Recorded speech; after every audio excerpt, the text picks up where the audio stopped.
C'est presque de l'info, c'est la revue de presse de Nicolas Canteloup. Et on revient sur le titre principal de l'actualité avec vous, Nikos. Et oui, ma chère Julie, c'est parti. Un petit café. Allez, c'est parti. L'actualité de ce morning, l'actu surround, comme on dit dans les rédactions modernes, c'est bien sûr la mort des frères Klein. La voix de Daesh, Fabien Klein et de son frère. Alors bien sûr, ils ont semé la mort, ils ont semé le chaos, mais jamais nous ne nous réjouirons de la disparition d'êtres humains. Voilà, je vais dans le sérieux ce matin. Ouais. Est-ce qu'on peut avoir quand même une musique solennelle en régie pour illustrer cela ? Voilà, la mort des frères Klein. Alors on se réjouit pas, hein, c'est juste qu'on s'adapte. Voilà, j'espère qu'on va pas prendre une fatwa dans la gueule. Allez, à vous Julie. Merci Nikos. La nomination d'Alain Juppé au Conseil constitutionnel a été approuvée hier par les députés.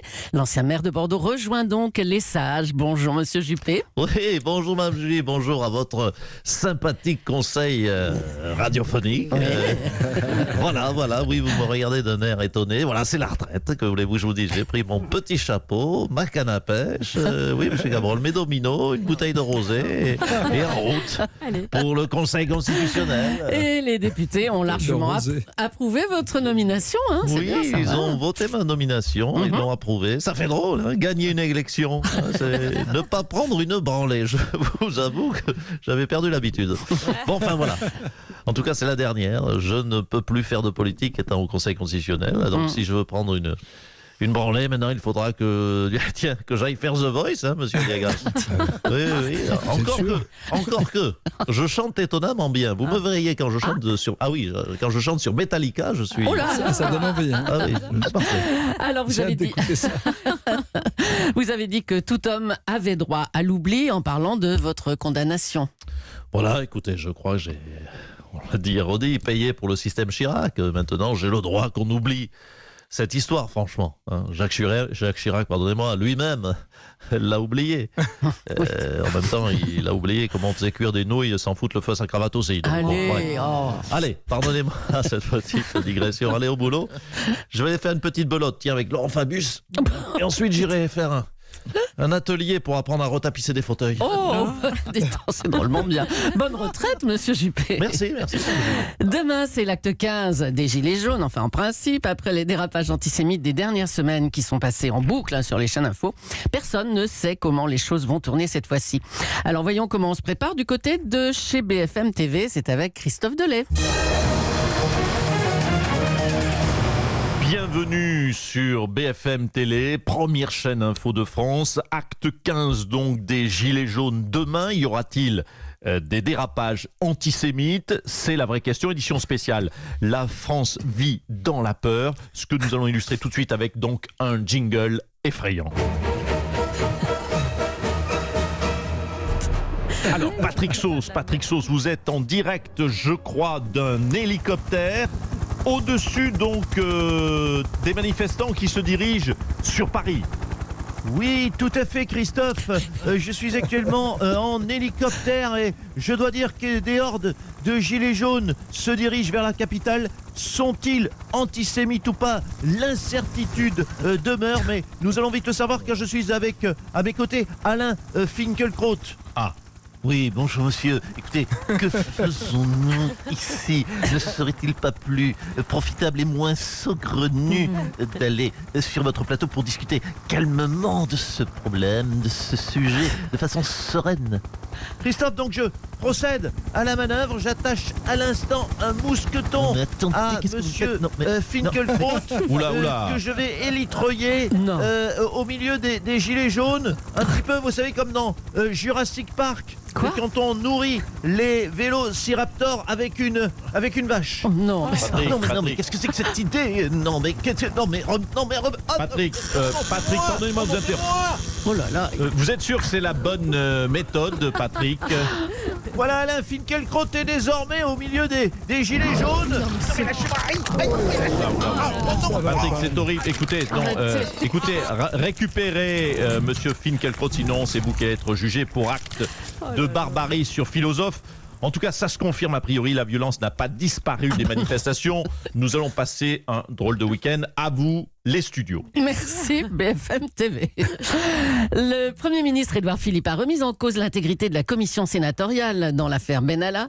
Un clash que Gérard Larcher, le président du Sénat, ne devrait pas laisser sans réponse. Oui, ma chère Julie, Pierre Fula. ici Pierre Fula, il y avait longtemps, Bah oui.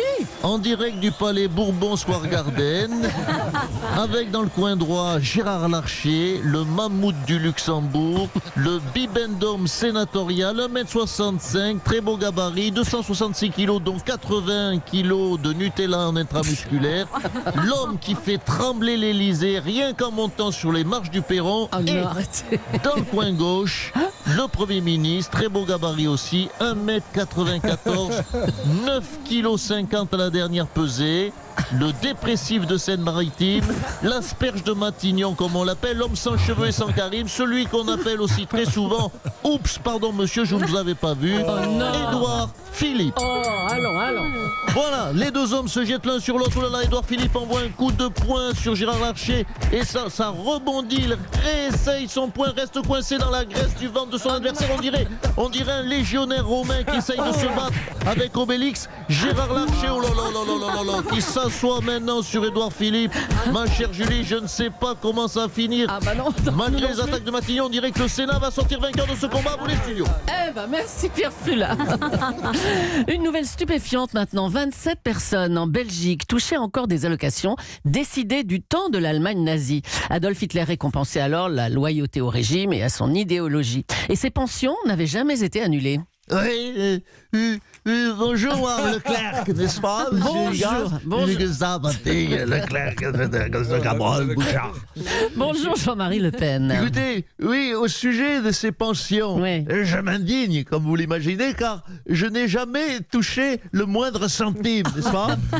Malgré mes propos, vous le reconnaissez, divers et variés sur 39,45. Bien sûr, ça ne valait pas, je le concède, une grosse compensation financière, mais j'estime que rien qu'avec mes propos sur les chambres à gaz, n'est-ce pas, je méritais de recevoir au moins un appareil à raclette. Oh, s'il vous plaît, monsieur Le Pen. Alors, c'est un scandale que ces pensions soient encore en vigueur, enfin. Écoutez, que voulez-vous, il n'y a pas de non, l'administration est lente, trop lente, je le déplore. Écoutez, j'ai un ami belge qui a dénoncé en 42 3 juifs et il a reçu récemment un mixeur à smoothie, n'est-ce pas? Oh, mais arrêtez, mais c'est scandaleux, enfin.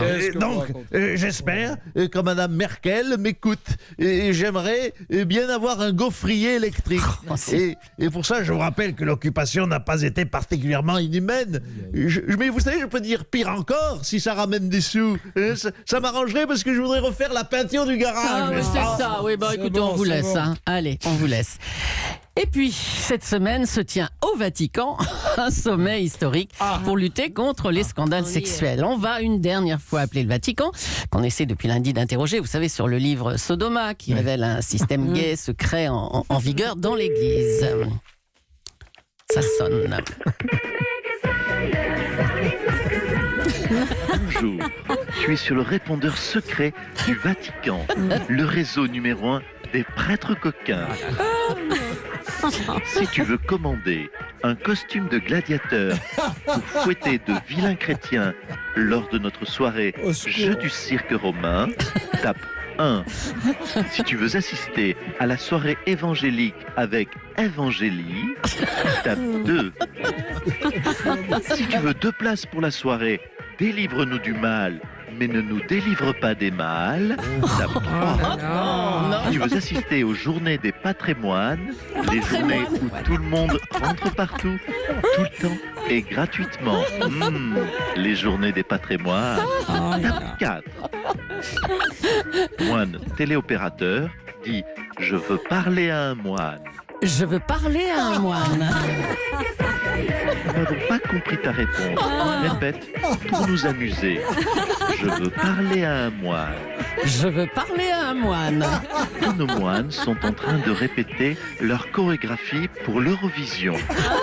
N'hésite pas à assister toi aussi à leur procession en tenue d'Adam, cierge dressé vers le ciel, car il est venu le temps des cathédrales. Tous nos moines seront de retour à 9h. Mais enfin, il est presque 9h, donc moi je voudrais parler à un moine. Ne quitte pas, un moine va te répondre. Ouais. On a un moine. Hey. Cité du Vatican, bonjour. Frère Nicolas l'appareil. Non mais on reconnaît cette voix, mais Nicolas Barré, vous êtes moine maintenant? Non. Ah mais c'est toi, Julie? Mais oui. Oui, mais je suis rentré dans les ordres. Comme c'était pas trop la joie au niveau gonzesse, je me suis dit autant se faire moine. Alors je m'y attendais pas du tout, mais l'ambiance ici est très festive. Je suis arrivé hier et les gens sont très décontractés. Il y a beaucoup d'activités qu'on doit faire tout nu. Et ça m'arrange plutôt. Bon, je vous laisse, je dois répéter une chorégraphie pour ce soir, il y a une fête. Allez, 5, 6, 7, 8. 5, 6, 7, 8. Où sont les femmes?